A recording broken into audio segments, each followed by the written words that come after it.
Hi, welcome to Talking Books and Stuff, the program that talks all about books and writing and stuff.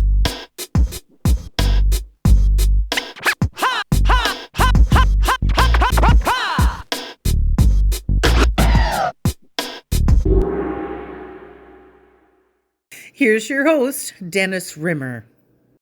And thank you. Welcome back. This is Talking Books and Writing and Stuff, and today we're talking about all of those things and probably more with three-time Governor General Award winner Guy Vanderhaeghe. He's currently living in Saskatoon, born in Esterhazy, Saskatchewan. Hello, sir, three-time Governor General Award winner. Let's start off by saying the first time you won in 1982-83, what was it like when you got that phone call saying, hey, guess what, you're a winner? Well, it was a huge surprise, but of course I was delighted. I had virtually no profile in the literary world at all, and that award gave me and the book quite a big boost. So it was a lovely thing to happen, especially as I said before, that it was the first book for me. And what's it like being a first-time writer and then getting a prize? That must have you must have felt like, hey, I've got it made now. Well, no, I certainly didn't think that I had it made by any stretch of the imagination. I had a very strong feeling that maybe I'd pulled the wool over people's eyes and that it was a fluke. And in one sense, I actually felt, how would I put it, a little bit embarrassed about winning, because one of the other books in contention in 1982 for that prize was Alice Munro's collection of short stories. And of course, Alice Munro went on to win the Nobel Prize for Literature. And I knew that I was not as good a writer as Alice Munro was. So I had as I said, I had a feeling that I might have pulled the wool over people's eyes. Well, it is sort of it's subjective though, isn't it? Just like figure skating. You can watch a figure skater and go, yeah, that one's better than that one. I don't know why, but you just kind of get the feeling, or another person watching would say completely the opposite. So. Yeah, I mean, it's certainly not like running the 100 meters, and even if you have a photo finish, sooner or later it becomes pretty clear who's the winner of the race. I mean, anything in the arts is, as you said, it's subjective, and nothing is ever definite. It's one of those strange activities in which there's no certainty about anything. And we're talking with Guy Vanderhaeghe, three-time Governor General Award winner. His latest book is August into Winter. I have it in front of me. And before that, my three favorites, which I've read more than once, were the Western trilogy, The Englishman's Boy, A Good Man, and The Last Crossing. So what inspired you, let's go back a bit to that era, those three books. What inspired that to come out of your pen? Well, I guess the beginnings for it, in one sense, was that when I went to university, I actually studied history. And my first few books, I was very careful to avoid doing anything historical, because I had the feeling that my training as a historian would tie me up when it came to writing fiction.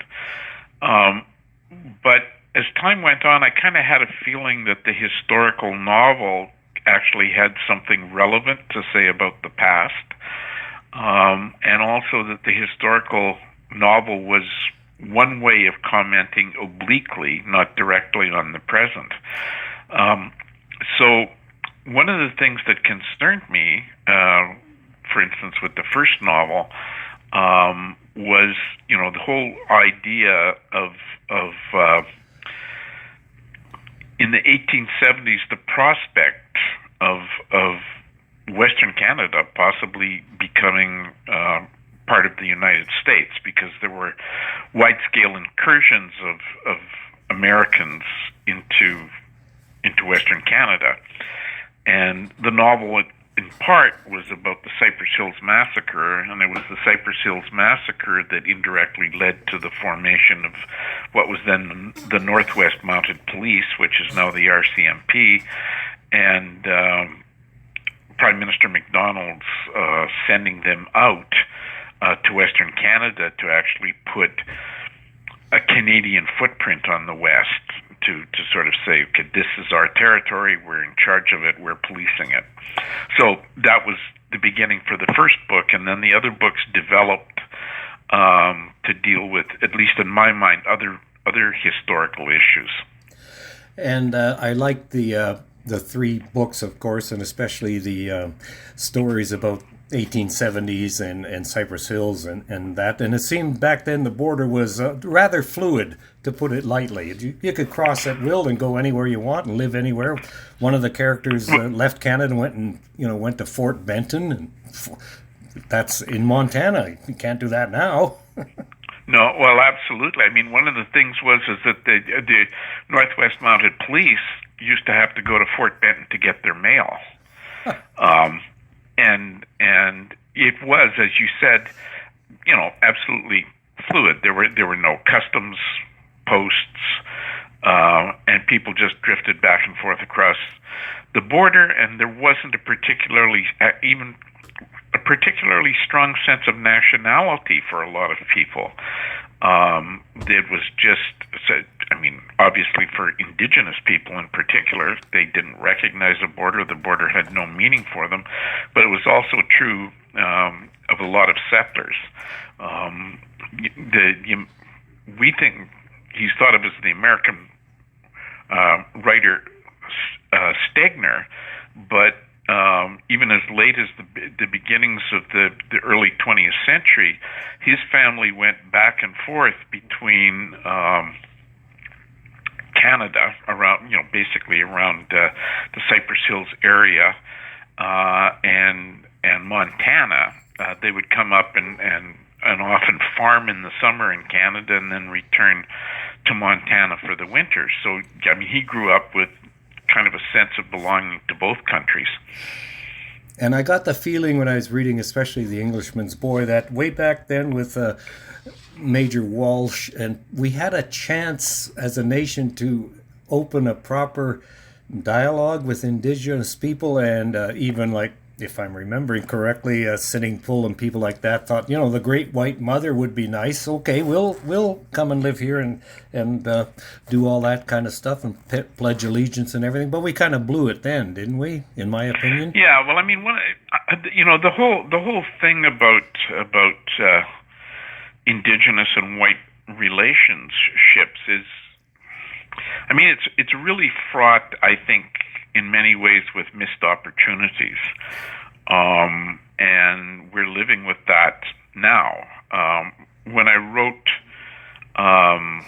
the book, The Last Crossing, in my mind, the scout, Jerry Potts, who became actually a scout for the Northwest Mounted Police a little bit later than when the novel is set, for me kind of symbolized the possibility of a culture that was a mingling of white and Indigenous cultures, the sort of thing that you saw with the Métis at the Red River before the Red River Rebellion, and again the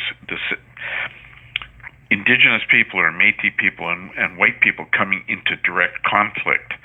So yeah, you're right. I think that all three of those novels in some way addressed that question about what was the missed opportunity. Guy Vanderhaeghe is with us.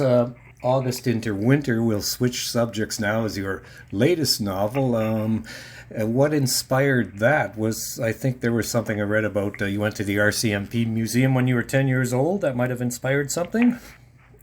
Yeah, well, in part it's inspired by an event in my hometown, Esterhazy, that actually occurred in 1939, just as the Second World War was breaking out. And I heard stories about that from my parents, and it involved a young man who murdered an RCMP officer, and although his circumstances were not as lavish as the character Ernie Sickert's, his family was one of the more prominent families in town, and it was a great disgrace that their son had been involved in burglaries and had killed an RCMP officer.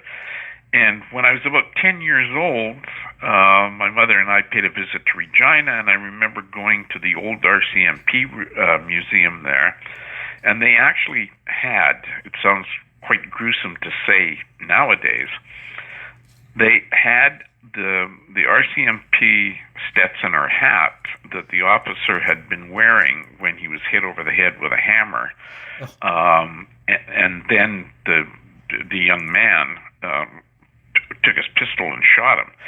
But the hat was on display with a big sort of like dent in the side of it where the hammer had hit him, and obviously, I mean, I'm 70 years old now. I remembered that for 60 years, and it sort of lurked at the back of my mind, and was probably in one way one of the prompts for writing the novel.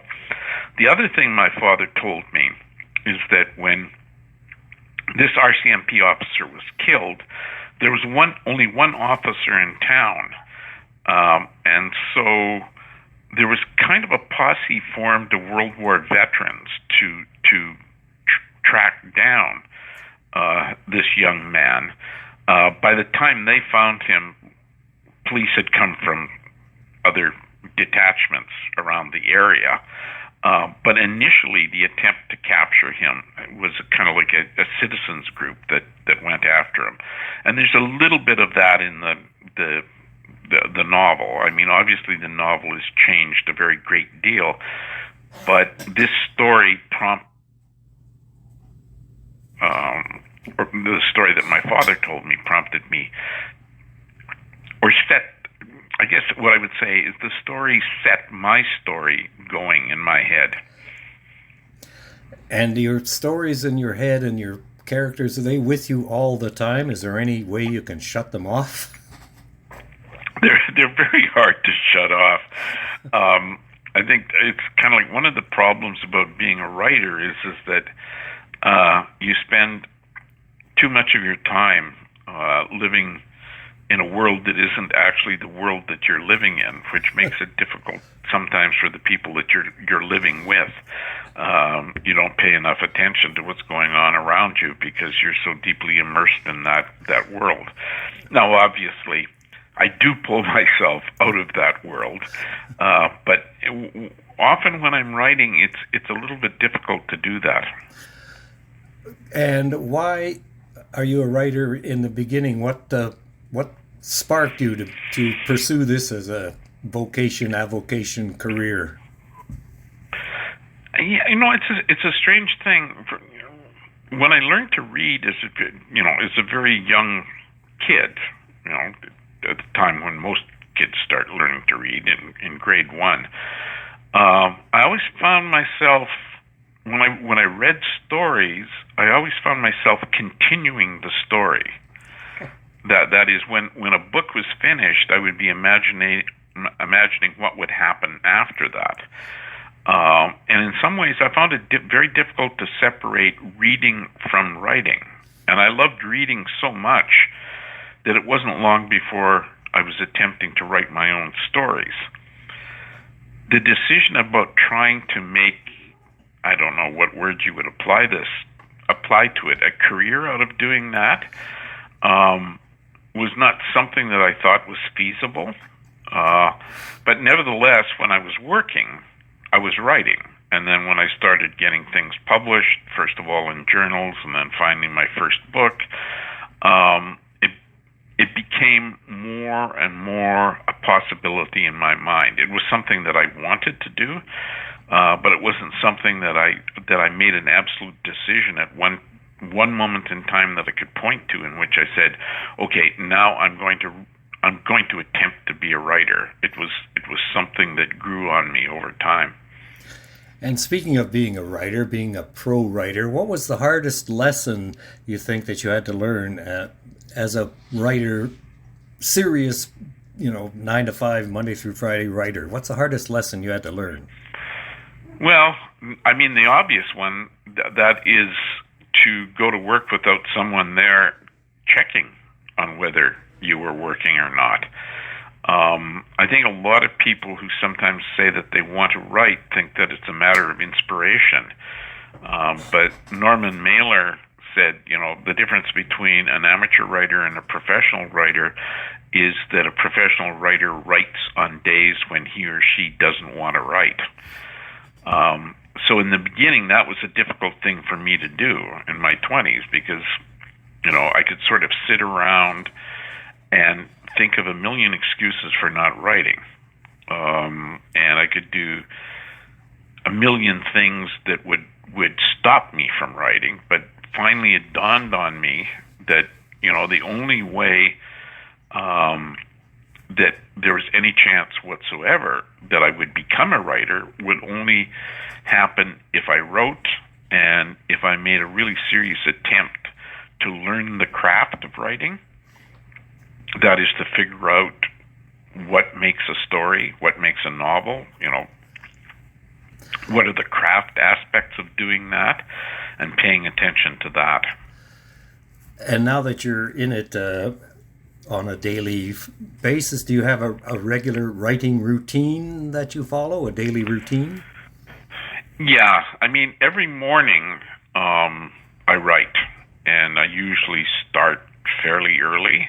Not as early as I used to, but I'll probably be at my desk around 7 o'clock, and I write every morning. And if it's possible, I tend to rewrite in the afternoon. But of course, there are things that need to be done, chores that need to be done, or I have to buy groceries or something else. Right. But I do my best to sort of put in a minimum of about 5 hours a day, and some days more than that. And you talked about rewriting, and how much of writing is rewriting? Is there a percentage that you've worked out in over the years? I always, when I used to teach creative writing, I always told my students that all writing is rewriting. That's where the job gets done. So the first thing I do in the morning is I rewrite whatever I wrote the day before. And anything I write goes through many, many drafts. I think most people would be surprised how many drafts things go through. I think typically every one of my novels, every page would have been written or rewritten at least 7 or 8 times. And in my opinion, that's when things fall into place. That's when you figure out what the story is that you want to tell. That's how you make yourself understand your characters, understand what... It might sound a bit airy-fairy to say this, but you find out what your characters want to do when you live with them and when they change over time. And they change over time through rewriting and revision. And Guy Vanderhaeghe's latest book is August into Winter, and a 3-time winner of the Governor General's Award. Lots of research went into that book, especially I get a kick out of the bebop language that Ernie Sickert comes up with, cooking with gas and your aces and stuff like. Where did you find those words? Because even I've forgotten some of those, and I'm 72. Yeah, well, I mean, one of the things is that I'm old enough to have heard that. I mean, at least from my parents. Okay, my parents and my uncles and my aunts and people. Another thing that I did is I actually looked, because Ernie Sickert is a saxophonist, and he's sort of like deeply into jazz. Was Cab Calloway wrote a dictionary called A Dictionary for Hep Cats that came out in the late 30s, in which all kinds of sort of jazz musician slang and jargon he basically recorded it all. So that again, that was another source. And lots of research about World War I veterans, and you have each chapter starting with something from the Winnipeg Tribune, is it? How did you run across those items? Well, with the Winnipeg Tribune, it's actually online through the University of Manitoba. So I just, like, I combed through the newspaper, and when I found a story or a headline that seemed appropriate, that matched what was going to roughly happen in a chapter, not that I'm suggesting that I was rewriting stories in the paper, but if there was something that sort of resonated with what was going on in a chapter, then I would reproduce at least part of that story at the beginning of the chapter. So, for instance, in one part of the novel,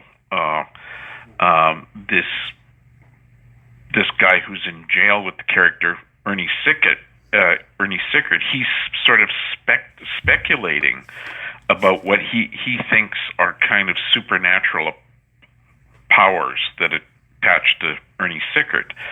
And I discovered this story about a German mystic in the 1930s that people thought of being, of being a saint. She could perform miracles, and the story linked her to sort of anti-Hitler, anti-Nazi ideas. So, I mean, that for me, that was kind of perfect in terms of resonating what was going on in the novel itself.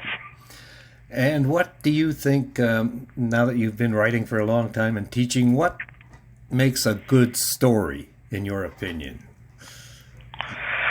Oh, yeah, I mean, that really is a difficult question. I mean, I think a good story has forward momentum.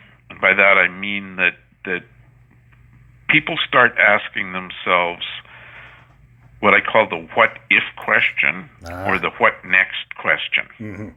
Okay, and that prompts people to accept the story and follow the story. For the writer, the good story is the what if question. What if this happens? What follows from that? What naturally occurs after that? And I think that the what if question that the writer asks himself or herself prompts the what next question in the reader. So that there's always a sense, even if a story isn't suspenseful in the sense of typically say that maybe a whodunit is suspenseful, or some sort of thriller is suspenseful, there's always this suspense of what I would call life itself in the story. Like, what is going to happen to these characters? It might be a very simple question like, is boy A going to get together with girl B? Mm-hmm. Or is this person who's driving recklessly down a road and is drunk, are they going to crash? Are they going to kill someone? Are they going to... All of those are the what if stories. Right. And then they become what next stories for the readers. Do you have a favorite of your own works?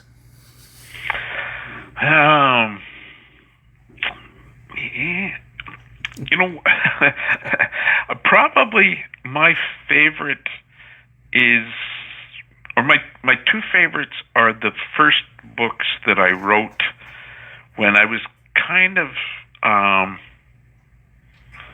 innocent about how difficult it was to write a book. There were books that I just sort of threw myself into without thinking very much about what I was doing.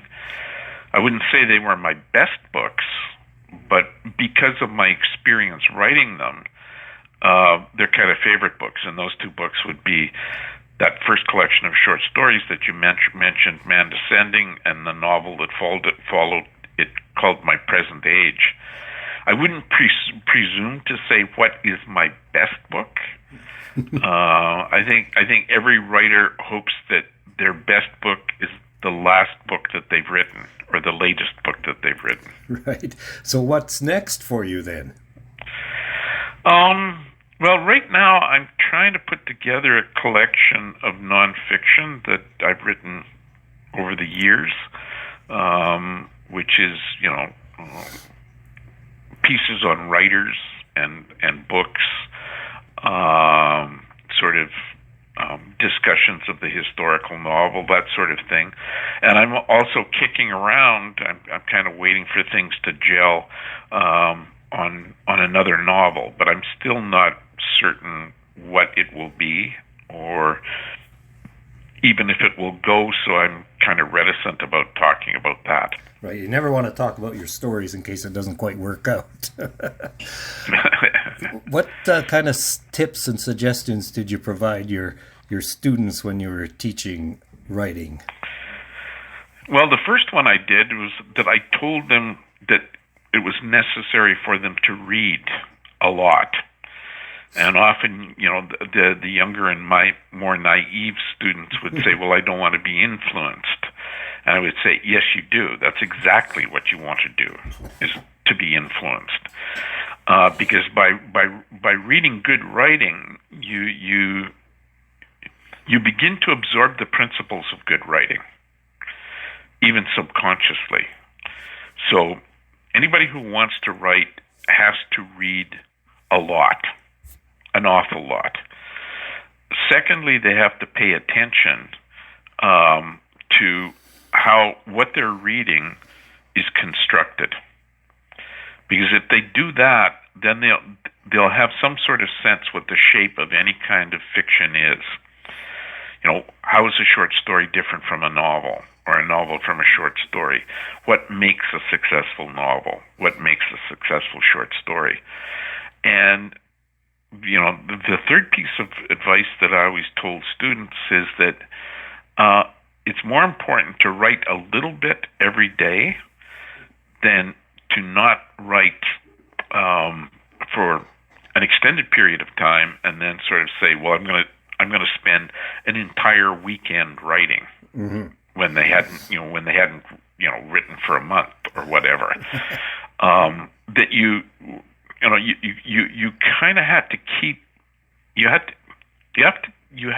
keep writing to keep those muscles working properly, and it's better to write.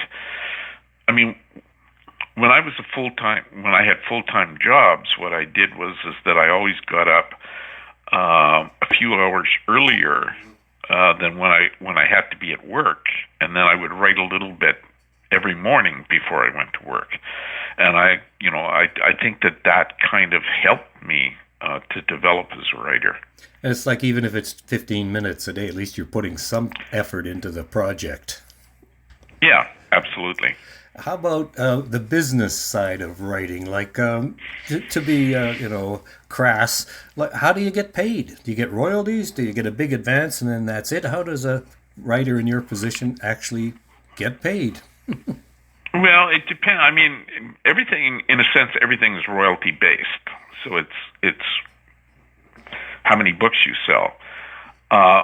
But what I've done, and for a long time I never did this because I didn't want to sort of bind myself to a publisher. What I tend to do now is that I take an advance on a book so that I have living money while I'm writing the book. And usually an agent can negotiate an advance, which is like a non-returnable advance, which is what they think of as the minimum that the book is going to make. If the book doesn't make it, you still have that advance. For a long time, I didn't do that, but publishing in this country has changed to an extent that virtually all the big trade publishers are now under kind of like one huge company. Right. So there's not very much bargaining power left anymore. I mean, there was a time when when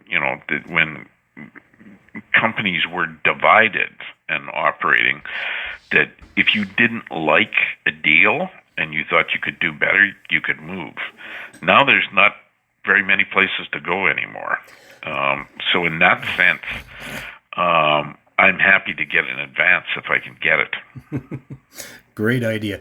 Guy Vanderhaeghe, thank you very much for your time today. August into Winter, your latest book. We'll look forward to chatting with you perhaps next time when the next publication comes out. So thank you very much. Well, thank you for talking to me. I enjoyed it. Thank you for visiting with us today. This is Talking Books and Stuff with Dennis Rimmer. Contact him at dennis@talkingbooks.tk. Thank you, and may all the good news be yours. Oh, and don't forget to check out his book, The Great Canadian Notebook, available across Canada and at amazon.ca.